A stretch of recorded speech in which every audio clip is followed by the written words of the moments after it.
ওই তো দূরে দেখা যাচ্ছে পথটা, একি বেঁকে চলে গেছে দিগন্তের দিকে। এই পথ ধরেই হেঁটে চলেছে এক পথিক, যার নাম রূপম। কাঁধে একটা ব্যাগ আর চোখে স্বপ্ন। সে একা, একেবারেই একা। তার এই যাত্রায় কোনো সঙ্গী নেই, কোনো নির্দিষ্ট গন্তব্যও নেই। সে শুধু হাঁটছে।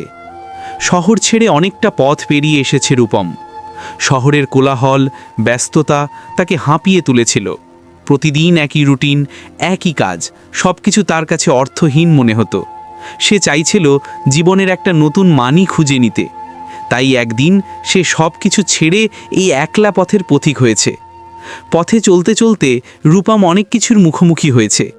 কখনো অচেনা গ্রামের মানুষের ভালোবাসা পেয়েছে, কখনো আবার বিপদের মুখে পড়েছে।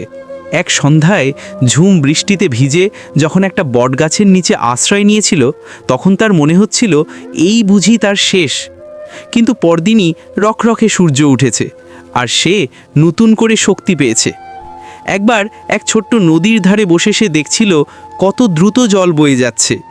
তার মনে হলো জীবনটা ওই নদীর মতো, সামনে এগিয়ে যেতে হবে, থামলে চলবে না। পেছনে কি ফেলে এসেছে তা নিয়ে না ভেবে সামনের দিকে তাকাতে হবে। এভাবে চলতে চলতে রূপম বুঝতে পারল তার গন্তব্য আসলে কোনো নির্দিষ্ট জায়গা নয়। তার গন্তব্য হলো এই পথটাই, এই যাত্রাপথটাই। জীবনের প্রতিটি মুহূর্তকে উপভোগ করা, নতুন নতুন অভিজ্ঞতা অর্জন করা, এটাই তার লক্ষ্য।